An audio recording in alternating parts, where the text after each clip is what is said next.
peneliti lingkungan.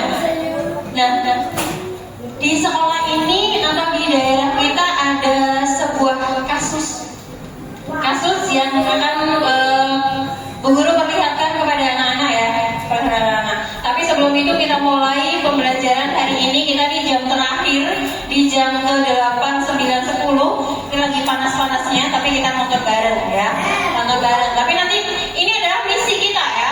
Ini kita mempunyai misi untuk menyelamatkan lingkungan.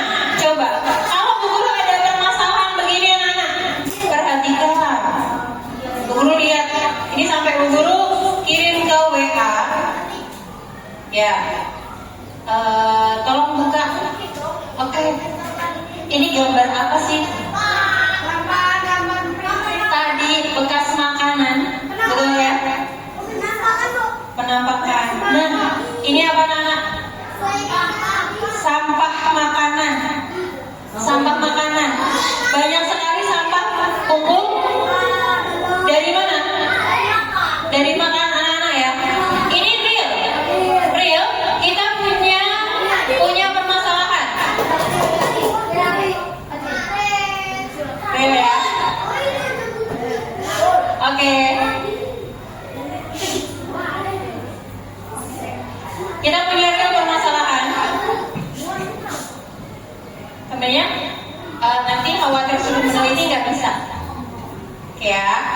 Ini real permasalahan kita. Anak-anak coba koreksi, hari ini makannya habis nggak sih? Nugi, makannya habis nggak? Nggak, bersisa. Oke, menghadap sini Mas Nugi, biar Bu Guru kelihatan. Ya, Bu Guru maaf duduk di atas ya, karena Bu Guru mau memperlihatkan ya anak-anak ya. Ada sisa. Ini baru sedikit. Padahal kalau terkumpul ini beberapa saja. Kalau ada terkumpul banyak, ini bisa banyak. Hanya beberapa Bu Guru ambil. Nah ternyata anak-anak, nah ya.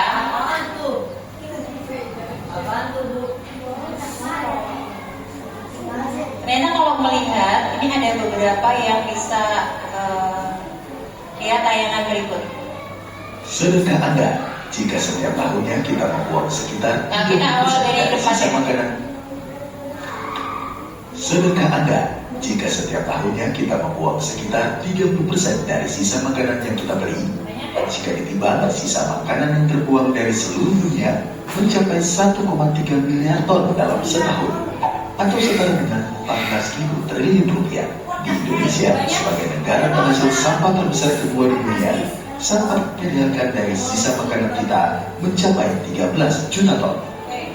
Jumlah tersebut cukup untuk memberi makan 28 juta penduduk miskin di Indonesia. Mari kita mundur sejenak dan memahami dampak dari perilaku membuang makanan. Setiap makanan yang kita konsumsi akan memerlukan banyak air untuk tumbuh. Banyak hutan yang beralih fungsi menjadi ladang untuk sekedar memenuhi kebutuhan pangan kita. Hingga tempat tinggal hewan makin sepi.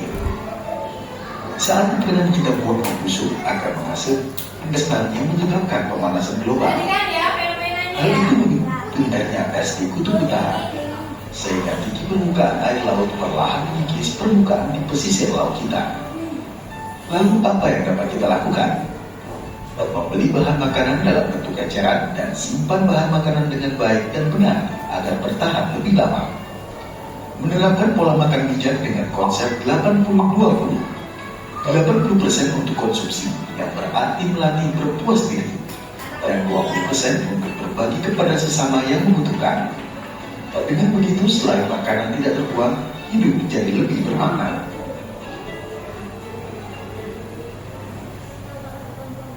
Oke, siap dari yang tadi. Ibu on dulu deh. Ya. Dari yang tadi tayangan itu, anak-anak bisa melihat nggak? Baru satu kali tayangan ya, nanti perlu cari lagi. Tadi berasal dari sisa makanan. Kalau sedikit makanan mungkin tidak terlihat, tapi kalau banyak makanan bagaimana tadi?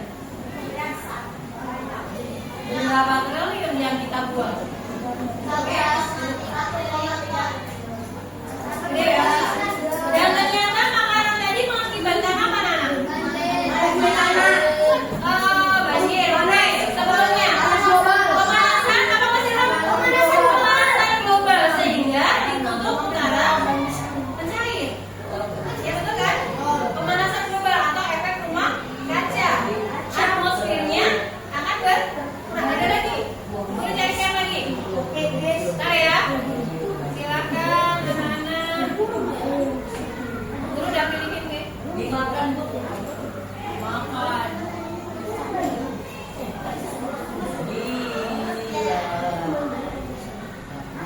Oke, dampak limbah makanan bagi lingkungan. Makanan merupakan kebutuhan utama manusia sebagai makhluk hidup. Namun, sebetulnya sadar nggak sih ketika kita menghabiskan makanan kita, maka kita akan menjadi limbah dan membahayakan lingkungan. Yuk simak videonya sampai akhir. Limbah atau sisa makanan dapat terjadi baik selama proses produksi, pengolahan, distribusi, hingga konsumsi. Kebanyakan dikarenakan membeli, menyiapkan makanan terlalu banyak, atau perdagangan dan pemesanan berlebih di toko makanan dan supermarket. Tidak jarang, makanan terbuang karena tidak sesuai dengan standar kualitas dan estetika penjualan. Konsumen hanya sayuran dan buah-buahan yang tidak cacat dan memilih tanggal simpan yang paling jauh, hingga sebagian besar makanan tetap berada di rak sampai kadaluarsa. Di Indonesia sendiri, rata-rata menimbulkan limbah makanan lebih besar di sektor produksi, yakni pertanian. Ini disebabkan kurangnya pengetahuan teknik panen dan infrastruktur yang tepat. Pertanian ditekankan untuk karena ketahanan pangan, namun kemudian seperti dari semua makanan yang diproduksi sebagai limbah. Akibatnya, limbah makanan dan buang menghasilkan gas metana, gas yang lebih kuat daripada karbon dioksida. 1 ton sampah organik menghasilkan 50 kg gas metana. 3,3 miliar ton emisi gas rumah kaca dihasilkan dari limbah makanan,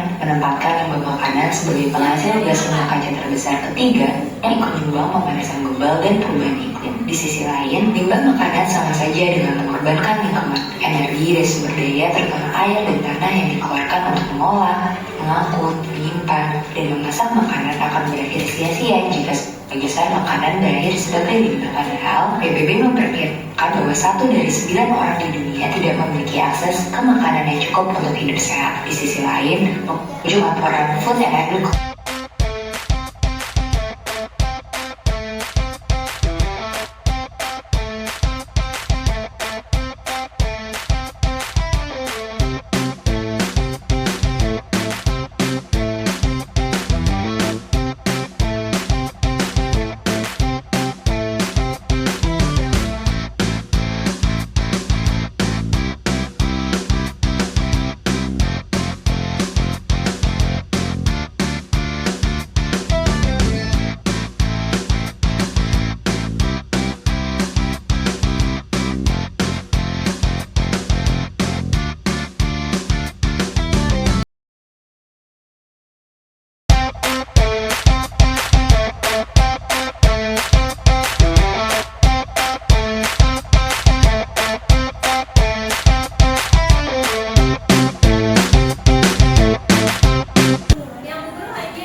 Sudah ya?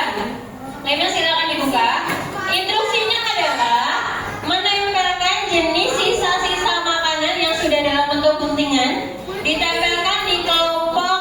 Dia bisa diolah kembali, atau mau dijadikan kompos, atau buat makan ternak.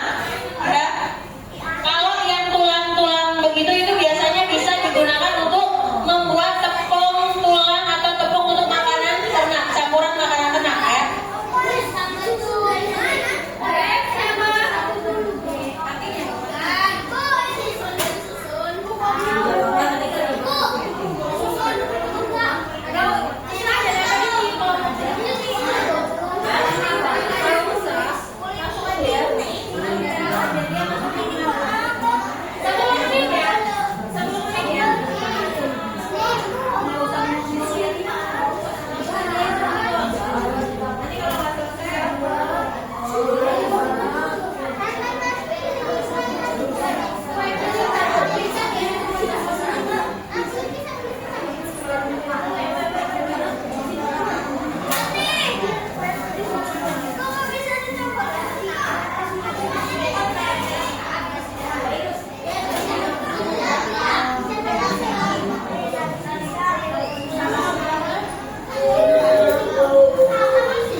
Oke anak-anak, yang tadi kelompok anak-anak sudah mengelompokkan ya, sampah-sampah itu dia bisa dipergunakan kembali atau digunakan untuk makanan ternak dan lain sebagainya.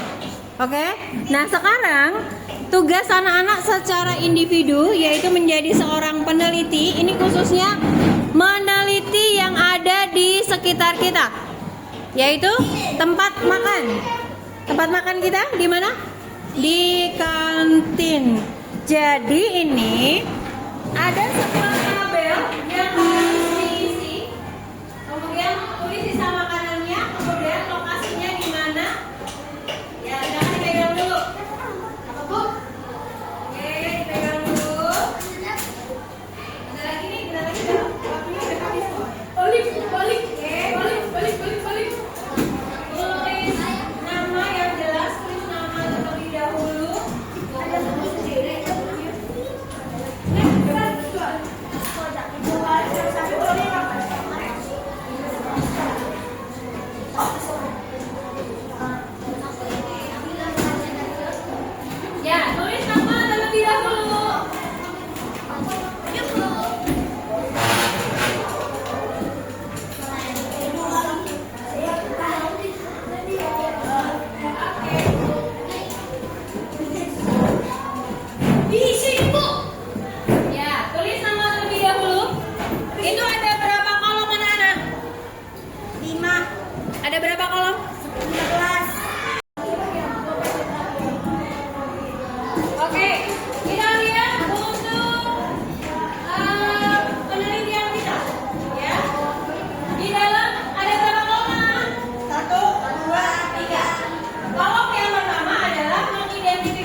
kepada negara dan keuangan itu dibangsakan sama kita. Dalam pidana keuangan dikumpul dibangsakan sama kita. Kemudian penyebab sisanya ngambilnya terlalu banyak, ya. Kemudian ada yang tidak bisa dibagikan, tidak bisa dimakan, contohnya tulang ayam. Dan tidak enak dihidangkan kulit, tidak enak dimakan kulit. Kulit apa ini? Gimana? Kulit semangka, iya benar, tidak enak dimakan. Itu apa? Kemudian cara pengolahannya ada yang dibuat bikin kompos, ada yang makan tengah, dan yang terakhir adalah membuat flowchart. Ada yang sudah sampai membuat flowchart? Saya ya, seperti kemarin, oke, membuat flowchartnya. Nah, ini yang paling menarik anak-anak. Yang paling menarik sama nggak dengan kalian ya? Yang bagian E, kita satu perubahan sikap yang kamu lakukan mulai hari ini terkait dengan makanan sisa yang tadi dilihat di video tadi mengakibatkan banyak hal ya yang merugikan. Kata Rafa, halo Rafa. Kata Rafa, perubahan sikapnya adalah mengambil makanan secukupnya. Yang lain bagaimana? Yang lain bagaimana? Apa ya udahlah cuek aja gitu. Jadi kalau menghasilkan banyak sampah ya sama aja menyumbangkan sampah ya nggak sih? Oke, kalau Rafa begini, terus pengen lihat komentar yang lainnya, perubahan sikap apa yang akan disampaikan oleh anak-anak. Oke, gampang, dia mengambil makan secukupnya. Yang penting sudah cukup. Cukup, tidak ada menyisa. Ya, apa-apa coba lihat, kasih dong. Punya Ilham, konsepnya udah jadi juga. Asal sampahnya agak jauh beda sih ya, karena ambilnya sama-sama di sekolah ya. Oke, usul bacakan atau Ilham membaca. Dalamin ya, perubahan sikap untuk Ilham. Tidak ambil makan banyak-banyak, alat tidak habis. Tapi teman mau kasih. Kalau ada teman yang mau dikasih begitu. Oke, berarti ada dua, mengambil secukupnya dan berbagi dengan